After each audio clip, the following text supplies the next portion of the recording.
And that's fine too, if you're not seeking yourself in the noise. If you're seeking yourself in the mental noise,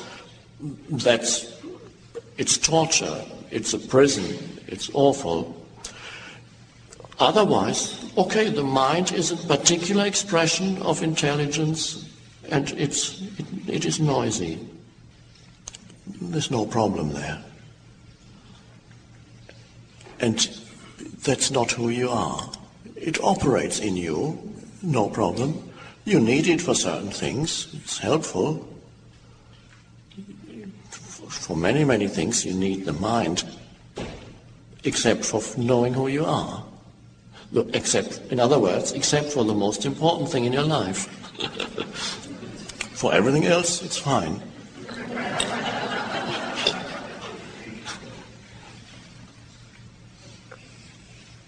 And when you truly notice that a flower exists in complete stillness, it not only is still inside, you almost sense that it's surrounded also by stillness, a field of stillness, everything in nature.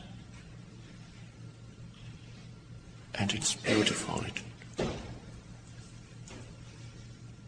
It's alive, but it's not noisy. So the noticing of that dimension is the spaciousness that is around the content in your life. And I've only given the example of the flower so far, but you will see that it applies to all the content in your life, to all your experiences. They happen.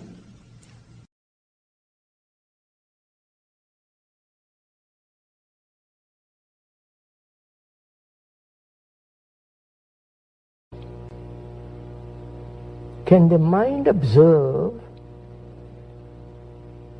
without time, without memory, which is the material of the mind? Memory and time is the material of the mind.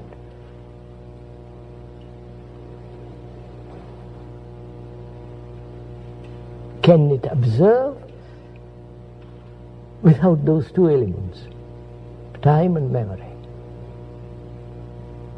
Because if it observes with memory, the memory is the center, the meaning.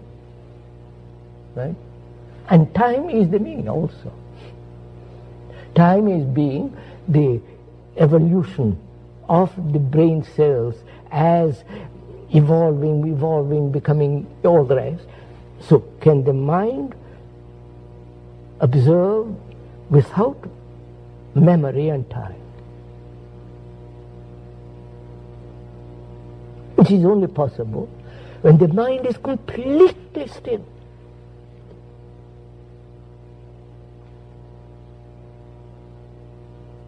And the traditional people recognize this. So they say, we must practice in order to be silent.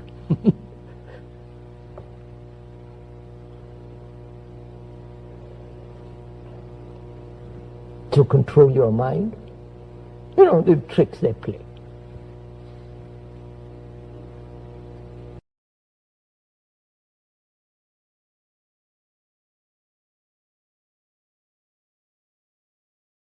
There's a book by Krishnamurti which is called The Awakening of Intelligence.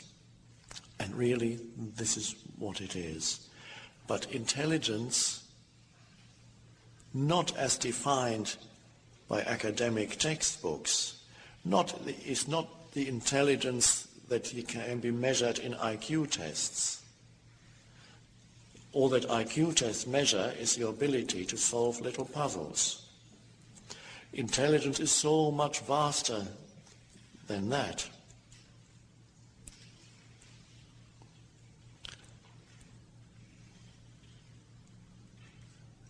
And that is what is arising here and now. Is intelligence that operates noiselessly. The words have an energetic quality to them. That's why we've been here and you've been listening. Now, if you were only here as a mind, if the stream of mind as you are sitting here had been so dense that all that you could get from sitting here was the informational value of the words, but the stream of minds might have prevented you from allowing these words to sink more deeply into yourself, then it's not all that interesting after a while. You sit here and say, okay, I've heard enough now, I've taken a few notes, I could have read this in books perhaps. Yeah, it was interesting, but well, now what's the next thing? Where's the next interesting bit of information? That's the mind. Let's go on to the next bit.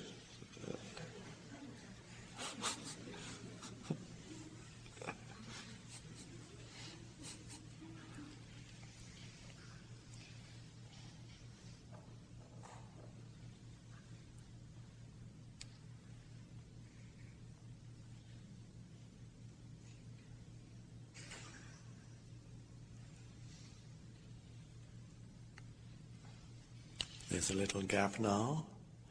Gaps are good.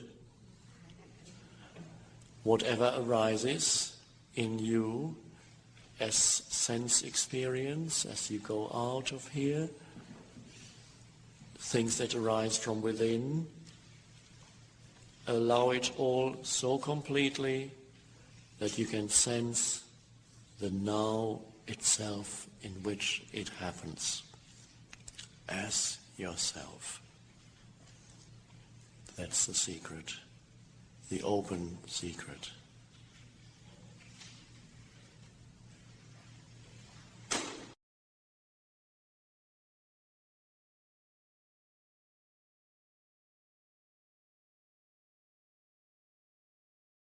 We said to observe disorder, the me with its memories, with its structure of time must not be. Then in that quality there is a quietness of the mind which observes. That stillness is not an acquired, practiced thing. It comes naturally when you have order.